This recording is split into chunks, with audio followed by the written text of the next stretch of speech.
So let's start. This is Introduction to Emptifullness. This is the first meeting I do in quite some time in English. I've did a few meetings in English in the past for some yoga courses, but my activity was mostly in Polish language because I come from Poland, and the reason for that is mostly that it's not that I didn't know English or anything, but I thought there's so much good spiritual teachings in English language that I don't need to add anything more to it. And because teachings in Polish are generally lacking, both translations and like teachings in general, lectures about religion, spirituality, and stuff like that. So I thought I will fill this gap, and that even though I'm not that wise or that great or anything, I still could offer something useful to people, certain explanations and things like that. So I was doing that for years.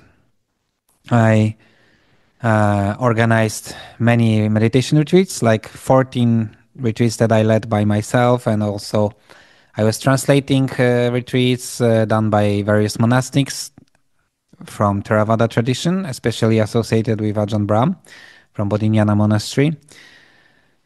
And I made countless amounts of offline and online, like 1 or 2 days, these meetings, workshops, whatever you call that. This is one of them. And I decided to open up and to start doing these things also in English language, because I started to believe that perhaps there will be more people interested. So I want to give the opportunity for more people to get acquainted with the way I explain these things, with my spin, my take on these things. And this meeting will be mostly about explaining like the spin and the basics that will allow you, if you're interested, to follow the next meetings and to expand your knowledge and understanding about these things. So this is like the beginning. I think it's worth mentioning that I finished PhD in philosophy.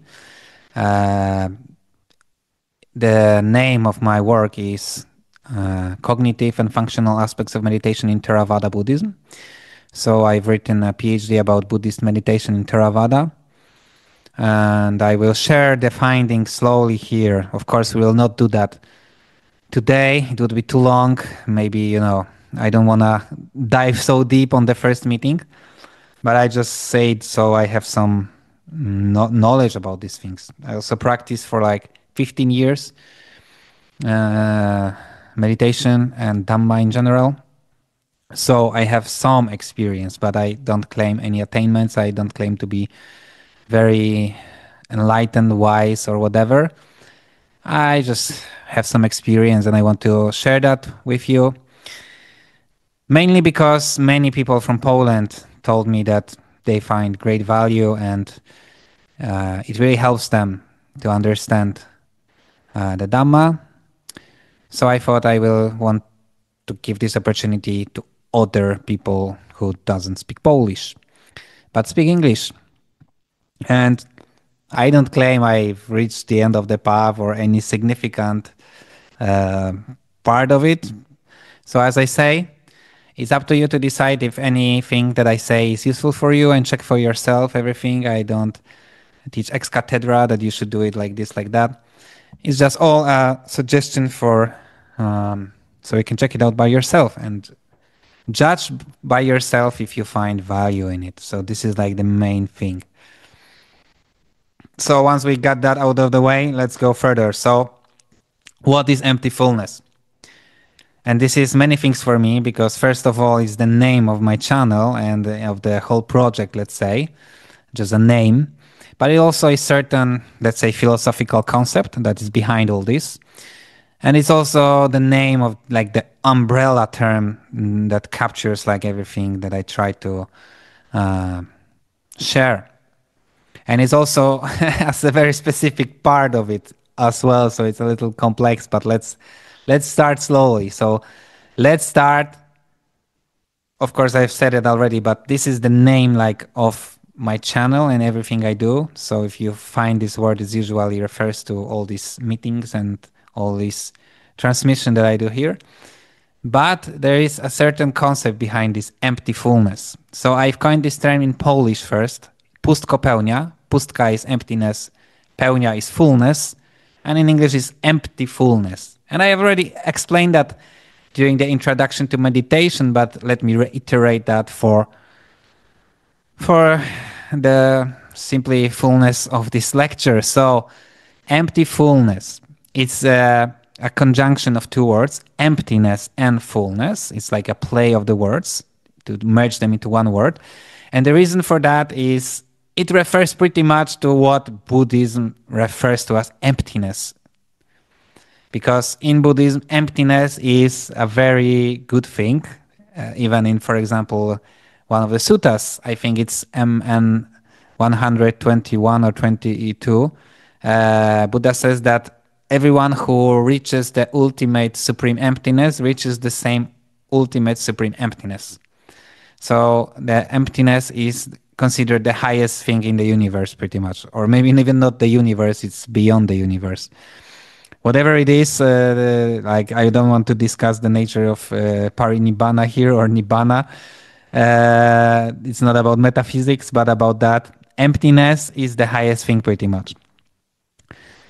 So, and it relates to the concept of cessation that is very important to Buddhism.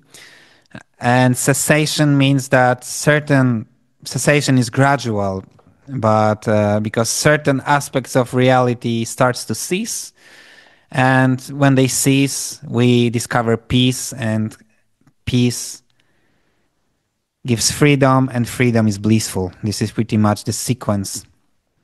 So it's very simply observed by many things. Let's say you are living in some very unwholesome, noisy environment, like let's say in a polluted city with noisy neighbors, with toxic people in your flat. So your life was very miserable. You were inhaling toxins. You were bombarded by the noise. You had arguments with certain people, and suddenly you move out, let's say, to a very peaceful, tranquil space outside of the city, where it's very quiet, where the air is pure, and you live by yourself or with someone you love. And it's like arriving in heaven. And this place is empty. This air is empty of this pollution. This quiet space is empty of the noise. This space is empty of toxic behavior. So something has been emptied. But in this emptiness, you find peace and bliss. So this is where the fullness comes in. Because emptiness is often associated by normal people, let's say, with sadness, despair, loneliness. Like, I feel empty. Like, oh, this is so sad. But actually, it's not really empty. Because when you're sad, you're not empty. You're full of sadness. When you are lonely, you're not empty. You're full of loneliness. So a lot depends on the perspective, because really all these painful, sad, lonely mental states are not emptiness. They are something. They are clearly something. And it relates deeply to certain way of looking at reality, because in normal reality, like normal person usually perceives that to be happy, we need to get something. If I consume some experience or some food or some pleasure, then I'm getting full and I'm getting happy. But there is other way of gaining happiness, which is emptying yourself. For example, you're emptying yourself from sorrow, from loneliness, from despair, from anger, and other things, from desire. And because you are emptying yourself, you are becoming like lighter. And this is very important in spiritual teachings because there's often this simile of the clouds, that the clouds like spread out and you can see the beautiful sun or the beautiful moon. And this sun or the moon symbolizes bliss or happiness, but it's concealed by the clouds. So you have to empty yourself of the clouds to arrive at the light. This is all a metaphor, but the thing is that counterintuitively to what normal person would think, actually emptying yourself doesn't lead to abyss of despair, but actually leads to very deep bliss and happiness. And that's why I call it emptifullness, because you are emptying yourself, but at the same time you become full of something good.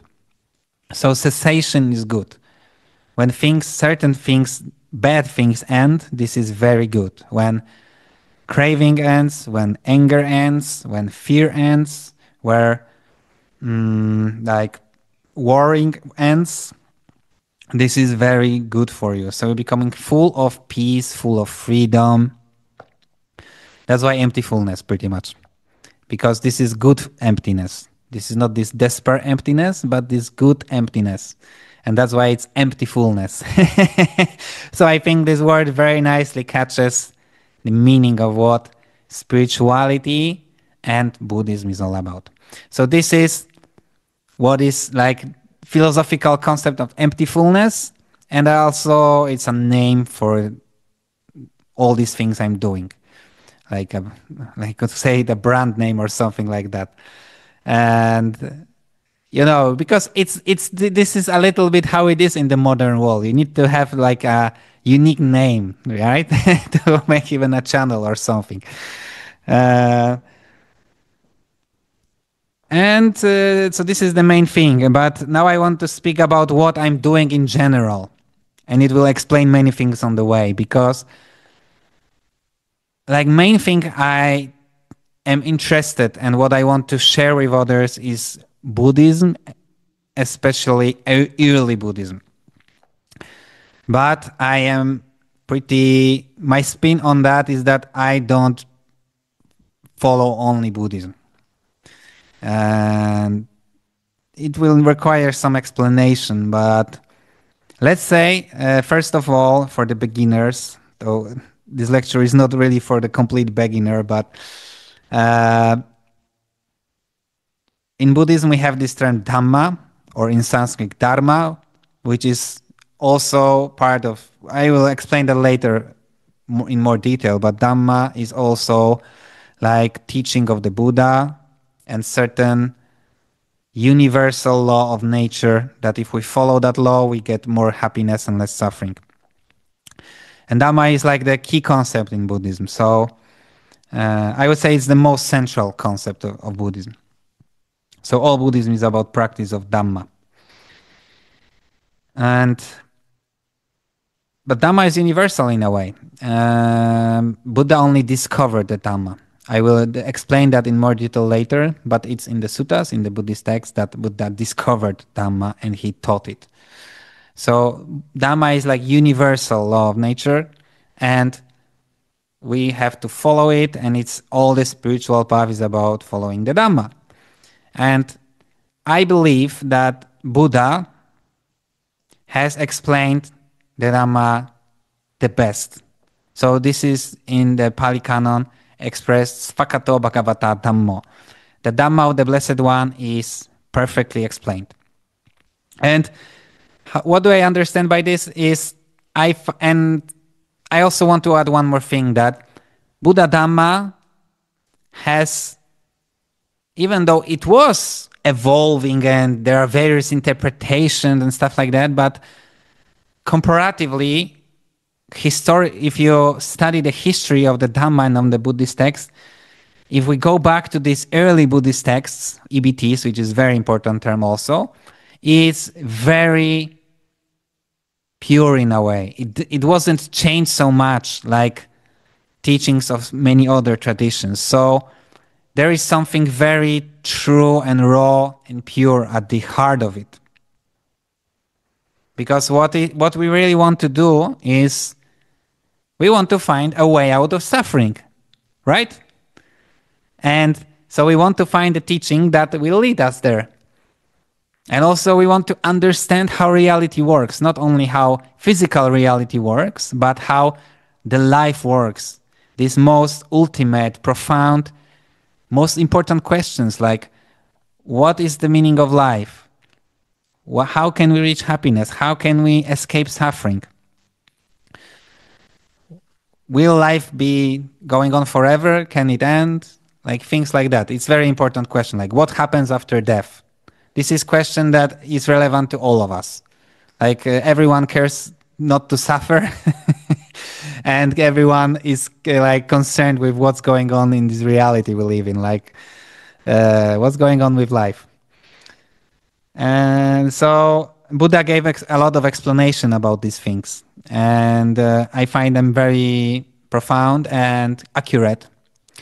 So for me, Buddhism, like early Buddhism, is the ultimate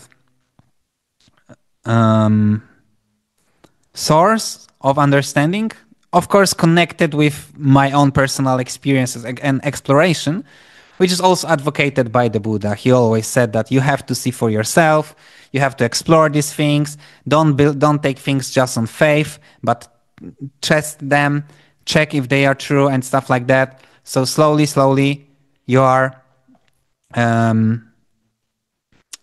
exploring it for yourself, these ultimate questions. But through my experience, I found that teachings from other traditions and various other methods than purely Buddhists are also very helpful. So I also draw a lot from other traditions, from different methods, like from, let's say, different religions like Christianity, yoga, or shamanism, from different perspectives, completely like psychology. So this creates certain tension because, for me, early Buddhism is really the core. And now we have to say a few words between early Buddhism and Theravada because there are differences. And they are very deep. This is a very deep subject, so I will only scratch the surface here. But long story short, what is early Buddhism? It's the definition is pretty much, it is the Buddhism that was practiced during lifetime of the Buddha and soon after his death. Before there were schools and various interpretations going different directions. So this is early Buddhism. So we want to take, when we study early Buddhism, pretty much what we call the early Buddhist texts. And as I said, these early Buddhist texts are, they were like transmitted orally first and they were written down. It's not so much important the history now, but they are good scholarly works that the core of the teachings is pretty much very reliable. And of course, it was always pretty much intention of all schools of Buddhism to try to go back to the roots, right? And that this is the way the Buddhism should be understood. So there emerged certain schools that say, yeah, this is our interpretation is the good one. This is the true Buddhism, right? Everyone who thinks, who are in some tradition believes that this is the best and the true tradition, right? And one of such traditions was Theravada. And Theravada originated in Sri Lanka. And this is like the most orthodox tradition. And their goal was always, let's keep to this, all this true Buddhism, this raw, pure, early Buddhism. But in reality, when you study these things, you can see that Theravada commentaries still are commentaries. They are interpretations. You cannot deny, even though they claim that this is the right interpretation and this is the true Buddhism, you cannot deny that this is certain interpretation, like Visuddhimagga, for example. The way certain things about meditation are explained in the Visuddhimagga, which is like the classical commentary made by Buddhaghosa in 5th century after Christ, which is like 1,000 years after the Buddha, or something like that. So there are certain interpretations, and the later schools that claim to have, yeah, we are teaching exactly what the Buddha taught. That through scholarly methods we can arrive that no, actually this is like methods made by modern teachers who weren't that very deeply acquainted even with early Buddhist texts, even though they claim this is the exact thing that the Buddha is teaching. So, and also, I don't want to go too deep into that, but let's say shortly that I believe that Theravada has generally a very strong streak. It's not like 100%, it's not everyone, but in general, Theravadins are like, this is the way it's done.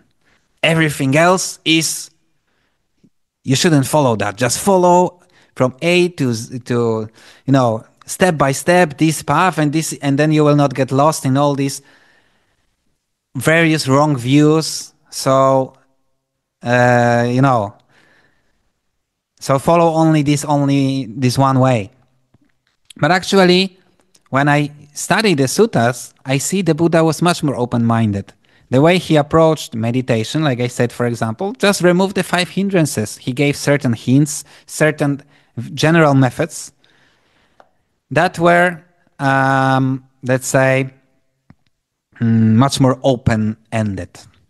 Of course, there are interpretations that perhaps very specific techniques were taught orally, but they didn't make it to the canon. So we can only there are 2 interpretations, that either these methods were only taught orally, or simply there were never any specific methods and meditation was very open-ended.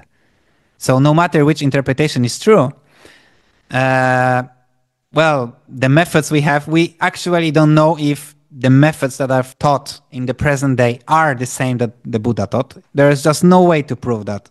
Anyone who thinks they've proven that the technique they teach is exactly like the Buddha taught are just interpretations, no matter how convinced they are of how certain they are that this is the 100% sure that this is the truth. This is just an interpretation from scholarly perspective. And if the methods were not taught, then of course, this is just open-ended. So in both interpretations leaves us with that it's actually, we have to explore this for ourselves in a way.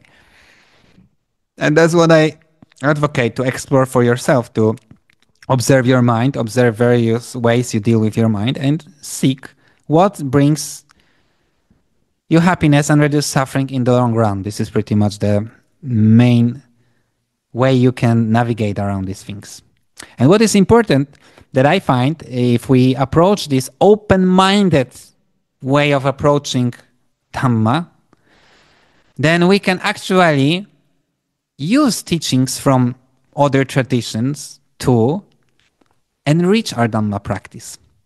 Because if a practice of some other traditions reduces the 5 hindrances, then this is a good practice. And the Buddha nowhere in the canon said, no, you cannot practice like that. If it removes the 5 hindrances and develops the wholesome mental states, then it's good. He has never anything against it, even if it's not in line with Visuddhimagga or any classical Theravada interpretation.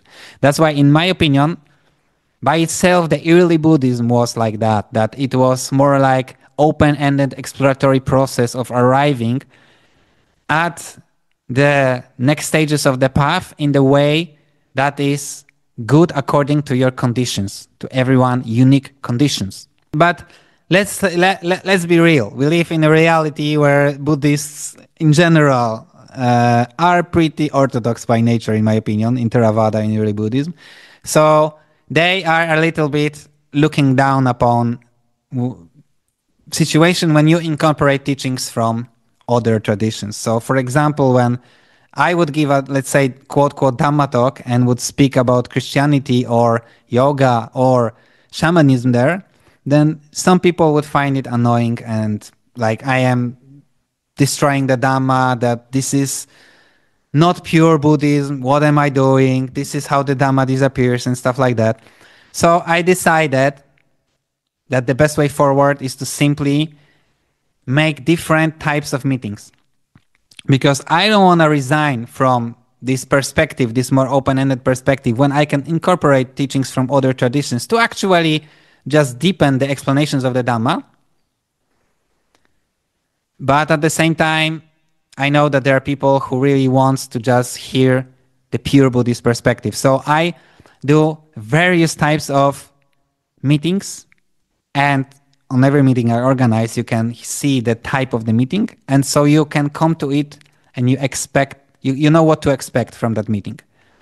And this is, I think, very good, because then the first kind of meetings I do is the Dhammic meditative meetings, I call them. So they are pure Buddhist meetings, where we start talk from Namo Tassa, where I present only pretty much the suttas, we analyze the suttas, where I don't diverge from pretty much early Buddhist doctrine, where I keep things as purely Buddhist as possible. And everyone who comes there, he can expect just Buddhist teachings, and they know there won't be much divergence there. The second kind of meetings I do is, I call them Planet Emptifullness, where I exactly just no longer contain myself to early Buddhism, where or to Buddhism, I just flow with whatever I find useful, which I believe this is pretty much still the early Buddhist approach, but I know many people don't perceive it like that. So for the sake of these meetings that I call Planet Emptifullness are like, I don't claim that this is Dhamma. I don't claim this is Buddhism. I just say from the heart what is useful on my spiritual path. You can take what is useful for you or not. But on these meetings, Planet Emptifullness, I allow myself to really mix up things and just use whatever teachings that I find are useful at certain time. So they are much more like individualistic in a way. And the third kind, so this is pretty much the main two types, but I also do Enneagram in interpretation of Richard Don Risso and Russ Hudson, which is third kind of meetings. I consider Enneagram to be psychology, even though like academic psychology doesn't approve of Enneagram. So it's more like alternative psychology, let's say. But I will say this, it's not really about the Enneagram, but it's about these two authors. Richard Don Risso and Russ Hudson, in my opinion, were psychological geniuses, which just simply what they put through this Enneagram, I think is very useful. But I know it's pretty complex and it's only for the few who want to connect all these things. But let me explain why I think it's useful on the path. And the reason is that, in general, what is the goal of the Enneagram is to make order in the chaos of human psyche. Because, human psychology is pretty much the most complex subject in reality. The diversity and the richness of human mind and the psychology of human being is so vast and deep. It's so hard to just have simple understanding of it all. And I think what these two authors did, they made it really simple enough that you can grasp the richness, vastness, and depth of human mind, of human psyche, to the point that you can pretty much understand every human if you really grasp their knowledge. And the other part is that Enneagram teaches a lot about the patterns of our personality type. And the very idea of our ego pattern is that it's very hard to see to the one who's doing it. So, if you see, for example, that, let's say, your father or mother is Enneagram 8, and you feel like, wow, this is exactly like in the book. Everything they do is like in the book. But then, for example, you see yourself, you realize you are, let's say, Enneagram 3, and you're like, there's no way I'm doing what isn't in the book. But then, yeah, maybe actually I do, right? And when you are realizing, when you are honest with yourself, yeah, I do this. And they give like these hints, what you should do in certain ways, what is your red flags and stuff like that.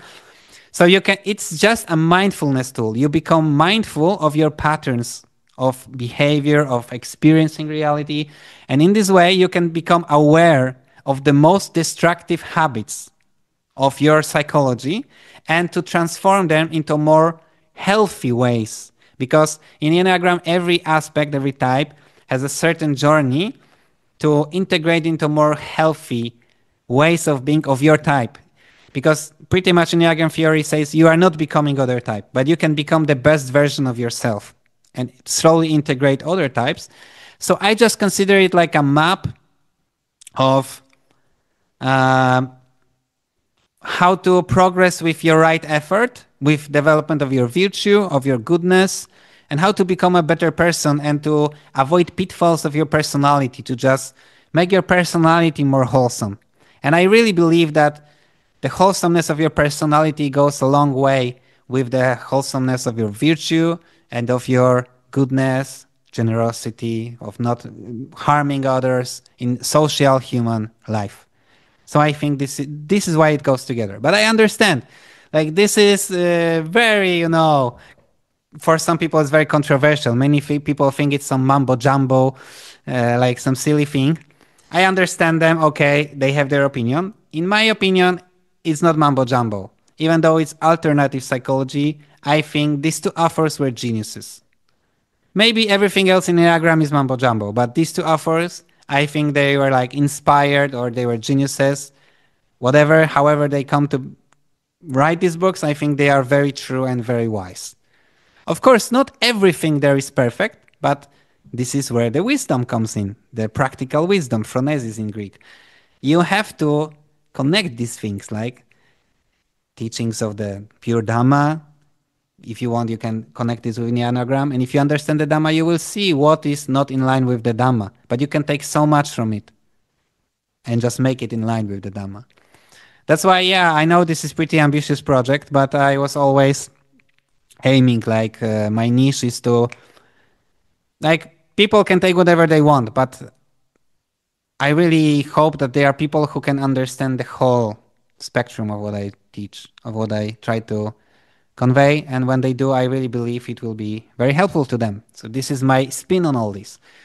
And these three kinds of meetings. And I actually, yeah, maybe there will be more in the future because I have certain phases in life when I want to do a little bit different things, but I can do them in this second type of meeting, which is Planet Emptifullness, right? For example, let's say we make entire meeting about shamanism or entire meeting about Christianity or entire meeting about yoga, and we can discuss these things because I really believe that some of the teachings and similes that other traditions give can be very helpful to the Dhamma. But how it comes that the Dhamma is most important? I can give you an example. Let's say the Enneagram authors teach that you have to integrate yourself to become healthy, to transcend your ego and stuff like that. But why do we do it? And it always comes back to the Dhamma for me, to have better virtue, better sila, to have better conduct, to progress your path, to progress your meditation. And why do we do that? To end samsara and to be liberated from suffering. So all these other things are aimed at liberation from suffering. Okay, let's say Christianity, right? I find some passages from the Bible are extremely beautiful and they speak to the heart. And I think there are many, of course, passages that I don't know if they are later additions or if they are just, I don't resonate with them, but many I resonate with. And let's say teachings on forgiveness in Christianity, right? Let's say that in this prayer that there are these words and that please forgive us our sins as we forgive the ones who have sinned against us. Because you will be forgiven if you forgive others. And I find it extremely beautiful teaching about forgiveness. Or the teachings about humility. Even though in the suttas there are few teachings about humility, the amount of emphasis on humility in Christianity is so much greater. Like, for example, that you should denounce your, like you should be always humbling yourself and never like being arrogant. This is like the central teachings, which in the Buddhism, I don't find them so central, to be honest. And I personally think that conceit is one of the greatest shadows of Buddhist culture. Like, I think there's a lot of conceit going on in Buddhist culture. So, for example, if we let's learn this humility from Christians, right? Of course, we can learn it from Buddhism because there are some Buddhists that are humble, but it's not that central. So we can take, and why? To realize the Dhamma. Because let's be honest, humility is very skillful and very wholesome. But on the other hand, like my understanding of reality is completely in line with the Buddha. So for example, I believe in rebirth, in Four Noble Truths, in Nibbana, that Nibbana is the end of all conditioned existence. There is not so I'm not an eternalist, that this is some eternal heaven or whatever. But it doesn't mean that I cannot take Christian teachings to help me reach the goal of the Buddhist path. So this is what's going on the planet Emptifullness, right? So that's based on example. And it just resonates with me. I cannot count the number of situations where taking some teachings or some methods from other traditions or from psychology or whatever has helped me to progress on my Buddhist path. So, to be honest, I still consider myself a Buddhist, but for many Buddhists, I'm too open-minded, let's call it. But for me personally, it's still, everything just comes back to the Dhamma. But just, I just see it, and that's where we come actually to the next topic I want to speak about today, which is what is the Dhamma? And so the first thing I want to say is that the Buddha has discovered the Dhamma. He has not created it. And let me read some suttas. But before we get to that, this is one of the things I really wanted to say here. Because on these meetings, no matter if it will be Dhammic meditative meetings or Planet Emptifullness, I will refer to suttas a lot. Because let's be honest that every Buddhist is most important to me, EBTs. I know this tradition the best. I know a lot of the suttas and I love to quote them. I think it's very important that we go back to the teachings of the Buddha. So a little bit about this quoting, because I think it's very important. So first of all, why is it important? Well, because the Buddha was a great teacher and we really want to go back to him and to hear, to read what he has said. Not what some other teacher has said. I don't say it's not useful. It's very useful. But let's go always back to the teachings of the Buddha. And if we quote directly, first of all, we go straight back to the source. And secondly, you will know that what I speak is not like, oh, the Buddha said that. Maybe he said, maybe not. But I will give you a number of the sutta, which you can then find. So you will know that what I'm saying is what the Buddha was saying according to the tradition. So it's like the reference. It's like in academia, you reference, you give quotes. So people know that you are not just making things up, but you are actually quoting something. So I think it's very important. And in Buddhism, there are some, let's say, two main ways of quoting the suttas, but one is the mainstream now, so I will only use that. And it's very convenient because there is this site called suttacentral.net where you can just type the letters and numbers, click enter, and you will find exactly this sutta.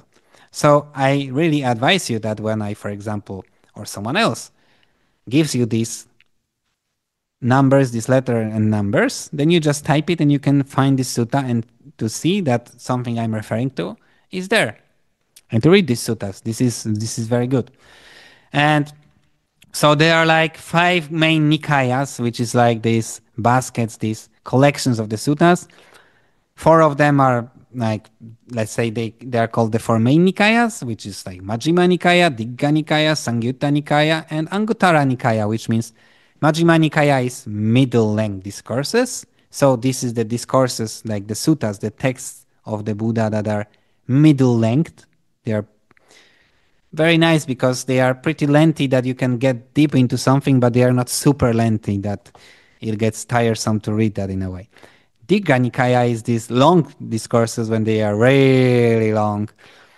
Sangyutta Nikaya is the collection, like linked discourses. So Sangyutas are like, let's say there is a Deva Sangyutta. So there is this collection of devas and gods. So there are all suttas about the gods, or Indriya Sangyutta. So there is the collection about the Indriyas, or whatever Sangyutta. So there are Sangyutas on various things. And so there are these collections of suttas that are about this particular subject.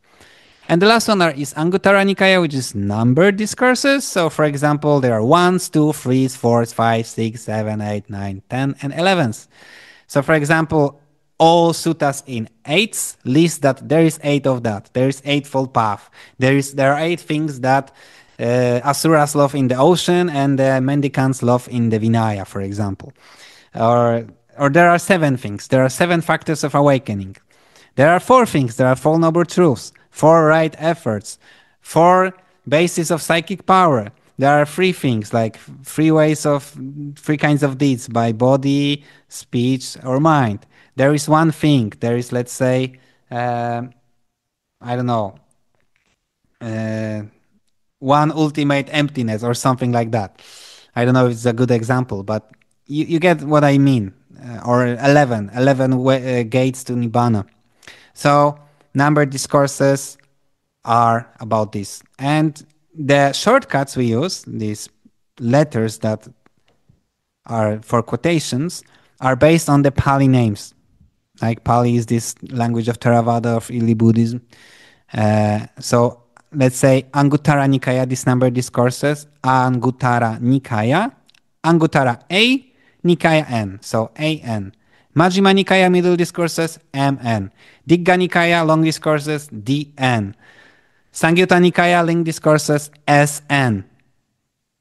So let's not get too deep into that today. So this is the main 4 ones. AN, DN, MN, SN. And you really don't have to know all the details. All you know is that if I say AN something, you just type in Sutta Central AN and the number and you will find it. And there are, let's say, MN1, MN2, MN3, MN100, whatever. Let's say AN 3.5, AN 3.102. So whatever I say, you just type it. Let's say AN 3.102, enter, and you find it. So this is the referencing. You will be able to find the suttas that I'm quoting. And I'll try to do that as well if I, for example, on Planet Emptifullness, let's say I will be quoting the Bible. So I will also try to do these quotes like empty 10.6 or something. Because I really like to reference things so you can check for yourself that I'm not just making things up, but I also quote. Of course, I will be making some things up. I will be also saying some things that are my own experiences, my own interpretations.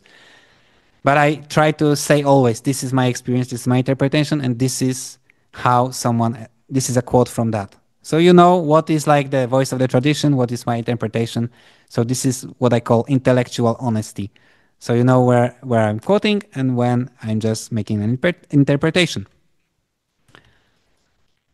Okay, so now when we got that out of the way, let's check I will now read the first sutta, which is AN 3.136. So AN 3.136 in the translation of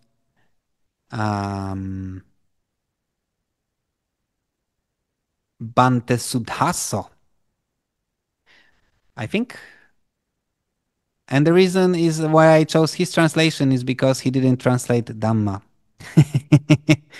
Because no, he actually did, right? Maybe Bhante Tanisaro didn't. Wait. Yeah. Bhante Tanisaro didn't. I actually don't like to translate the Dhamma, that's why I chose this translation. Anyway, besides the sutta. Monks, whether or not there is the arising of Tathagatas, this property stands. The steadfastness of the Dhamma, the disorderliness of the Dhamma, all processes are inconstant. So first of all, what is Tathagata? Tathagata is another name for the Buddha. What is the Buddha? Is a very special kind of a being, which is when there is no Dhamma discovered in the world, the first one to discover it is called the Buddha, the one who teaches it. The one who teaches it is called Samma Sambuddha, and the one who doesn't teach it further is called Pacceka Buddha. But they are both Buddhas because they awakened by themselves to this ultimate Dhamma, this ultimate truth. And as long as, let's say, Samma Sambuddha rolls forth the wheel of Dhamma, it lasts for some time, then it is impermanent, so it disappears, the teachings disappears, until the next Buddha discovers it again and teaches it, and so on and so on. That's why it's called Tathagatas in plural, because there are many Tathagatas. Our Buddha, the Buddha Gautama, is one of the many Buddhas that appeared throughout eons in the samsara, in the universe. And they are called the Buddhas or the Tathagatas. That's why this is this word here. And what is important in this passage is that monks, whether or not there is a rising of Tathagatas, this property stands. This steadfastness of the Dhamma, this orderliness of the Dhamma, all processes are inconstant. So all processes are impermanent, is certain law of nature, is certain Dhamma that is present whether Buddhas are present or not. And if you think logically, then of course it has to mean that the Buddha is discovering the Dhamma, because if the Dhamma is present whether Buddhas are present or not, then the Dhamma cannot be a creation of the Buddha. And this is very important from the metaphysical perspective, because it means that Dhamma is not just the teaching of the Buddha, because if it was, then it couldn't exist without the Buddha. But since it exists without the Buddha, then the Dhamma is something more than just the teaching of the Buddha. And Dhamma is what? Sanditiko, Akaliko, Ehipassiko, Opanaiko, Pachatang Veditapo, Vinyuhi, which means Dhamma is present in the here and now, it's timeless, it's inviting for inspection, it's leading onwards, and is to be realized and experienced by the wise.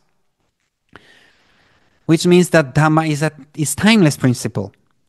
So it's important because that means that it is actually above the Buddha in a way. And there is a sutta called Vakali Sutta, SN 22.87, where the Buddha is saying that Vakali, whether you see the Dhamma, you see me. When you see me, you see Dhamma. Because Vakali was like a sick, I don't know, probably monk, who wanted to see the Buddha before he died or because he was sick or something like that. And he said, I wanted to see you, Buddha. But the Buddha said, like, why do you want to see this rotten body? When you see the Dhamma, you see me. When you see me, you see Dhamma. So what does it mean? That the Buddha said he's not identifying himself with the body. He said, why do you want to see this rotten body? This rotten body is not the Buddha. The Buddha said that. The Buddha said, when you see Dhamma, you see me. When you see me, you see Dhamma. And I was saying that many times, that Dhamma is like this timeless principle, this highest law of nature. So we can call it a divine law in a way. It's the highest aspect of reality, the highest laws. Now is the time to explain a little bit what is Dhamma, in Sanskrit Dharma. So to explain that, what was Dharma before the Buddha? And Dharma, because the Buddha just gave a new spin on terms that were existing during his time. So Dharma was like a law of conduct. How do you have to conduct yourself to live a holy life? To live like in accordance to the highest principles of reality. Which of course in Brahmanism was concerned with the divine beings like gods. Because in Brahmanism they had this concept that the soul is like an ultimate god, Brahman. So the Dharma was like to live in line with this, with how this divine nature wants you to live in a way. So when you live according to Dharma, you are like pretty much living in accordance with the divine nature, and then you are becoming like this divine nature. So Dharma was always concerned with holy life pretty much.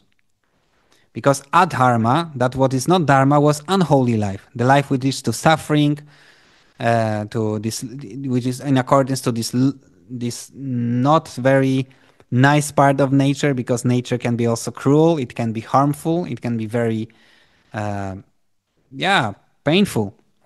So dharma was the way of life that is uplifting us to our divine nature.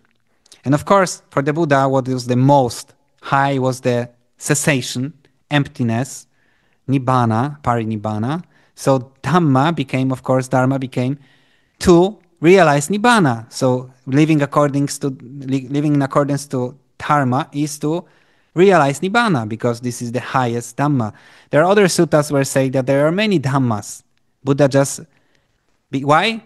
Because Dhamma is like a term which we can especially understand in two ways. One is this timeless principle that is just discovered, but we cannot deny that different mystics, different spiritual seekers, different great teachers, great seers like the Buddha, or like the great seers of yoga, or even great seers of Christianity, let's say, they discover this ultimate principle, but in a different way and maybe in a different depth.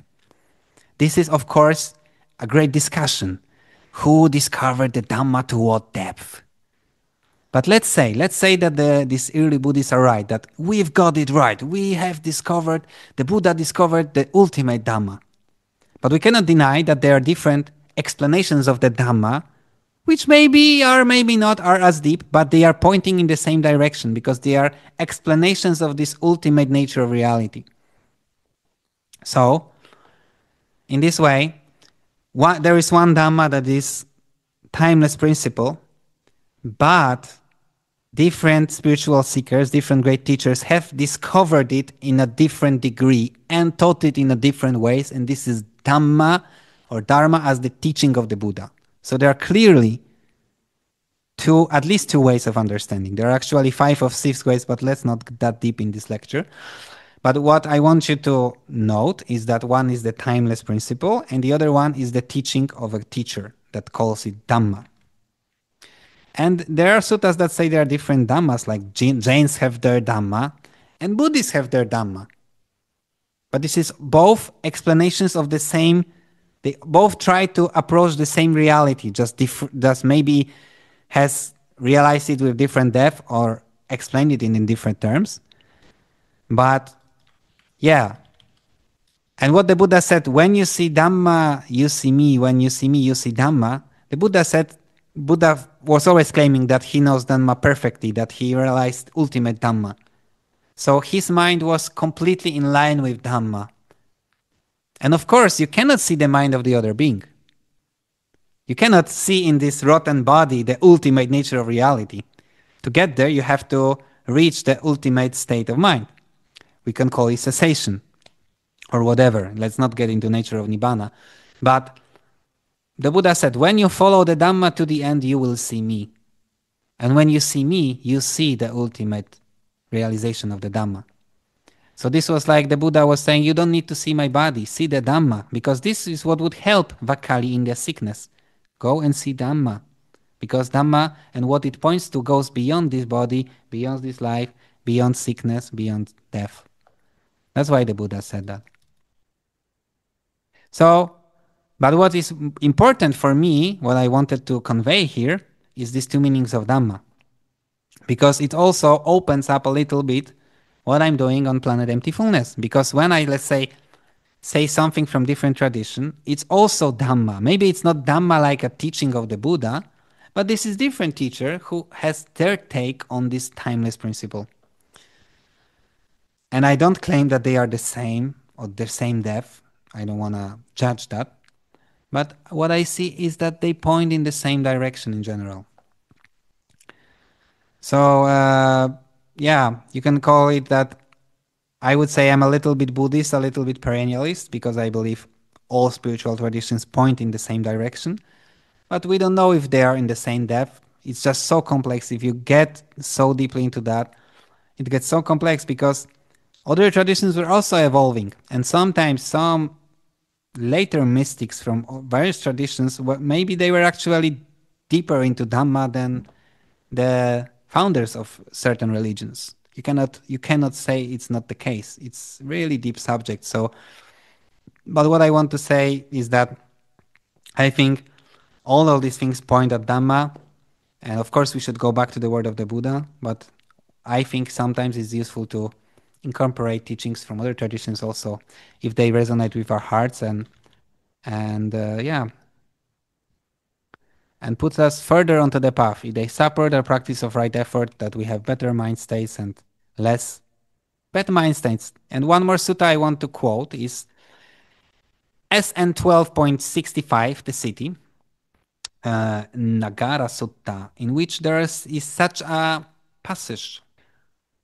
Then, because it occurred to me, I have discovered this path to enlightenment. That is, with the cessation of name and forms comes cessation of consciousness. With the cessation of consciousness comes cessation of name and form. And with the cessation of name and form, cessation of the six sense bases, and so on, cessation of contact. Such is the cessation of this whole mass of suffering.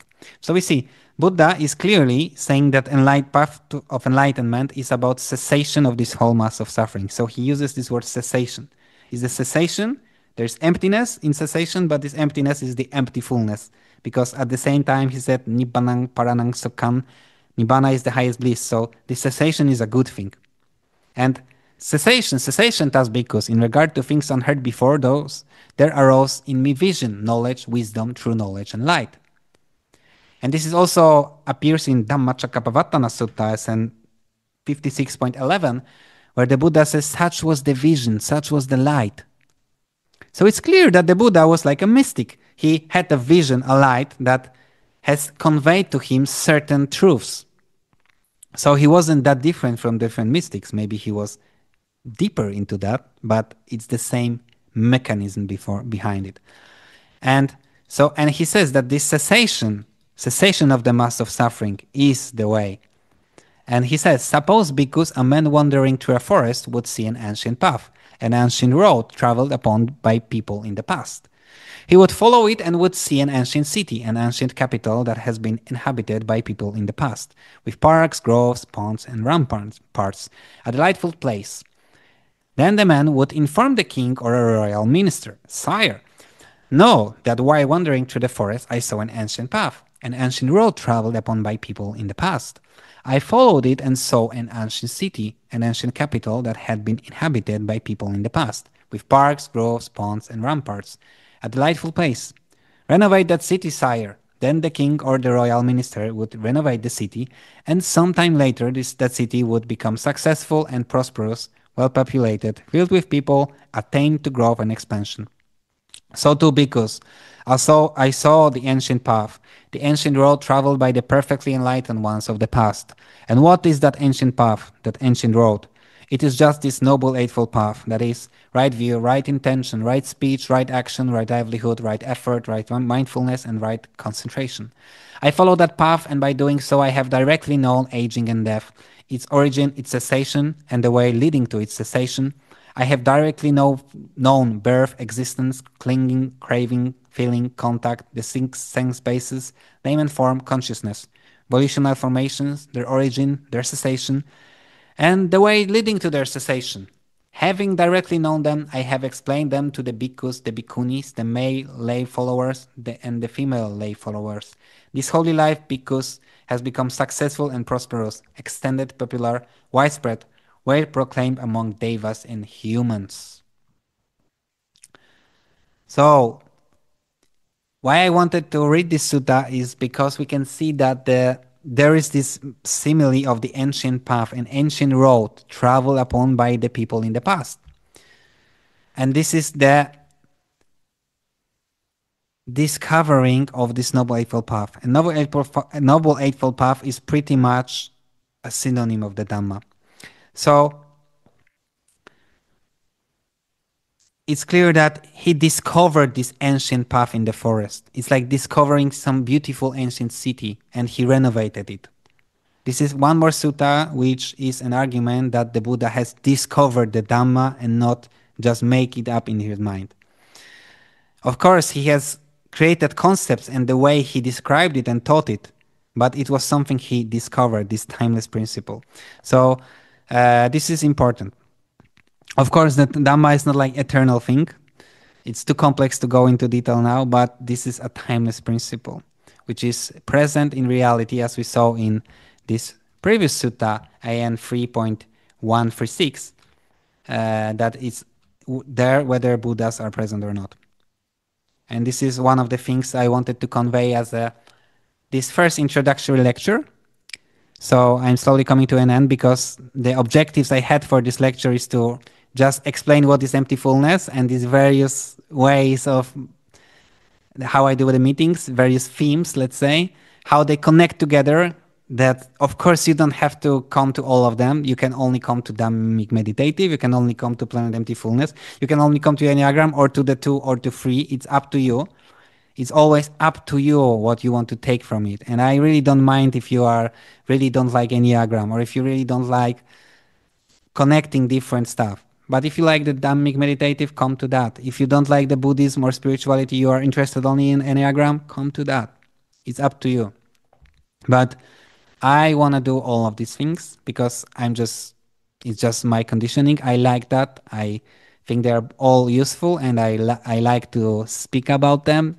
I like to explain them. And I know people to come for various meetings say it's useful for them. So I want to give content for all of these people.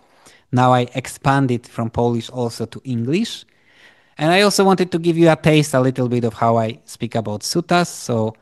And it also confirms that, yeah, actually Dhamma is most important for me because as you've seen, even though I've spoken a little bit about other things, Dhamma was central, right?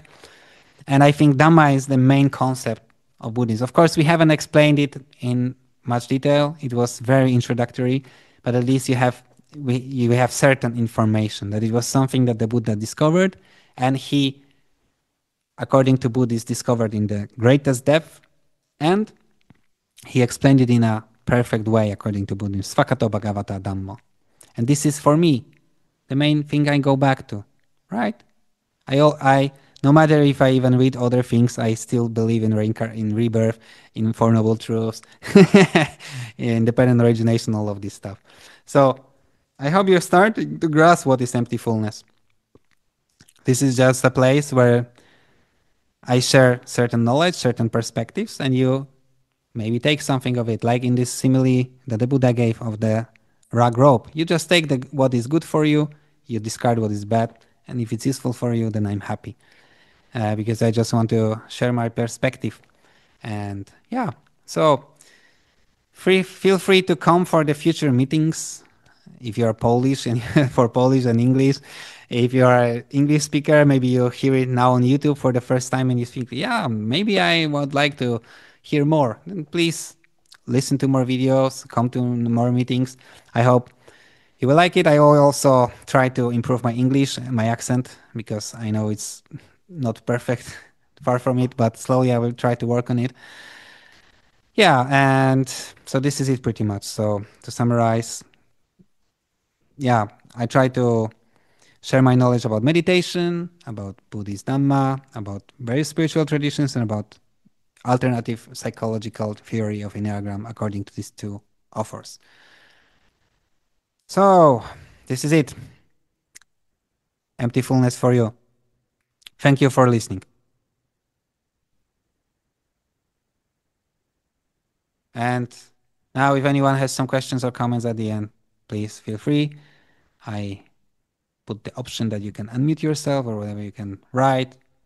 I'm just happy I could be there for you to share this with you and to create English content for my YouTube channel.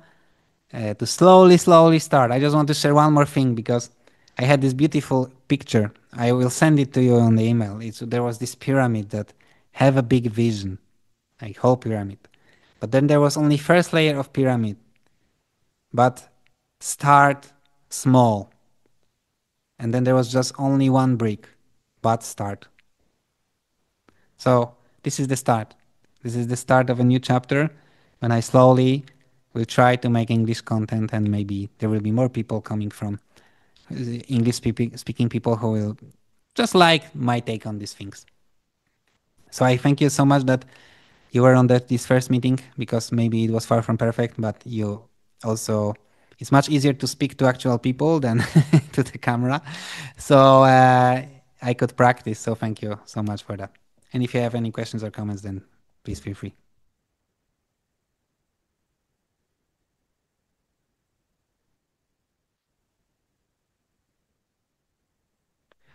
Yeah, I know it was a long lecture, so you're probably very tired. So yeah, thank you and see you next time. Of course, next week I will do something in Polish, but maybe once per month I will do something in English. So slowly start going with this thing. Thank you so much. Have a nice evening. And with Meta, may you be happy and well.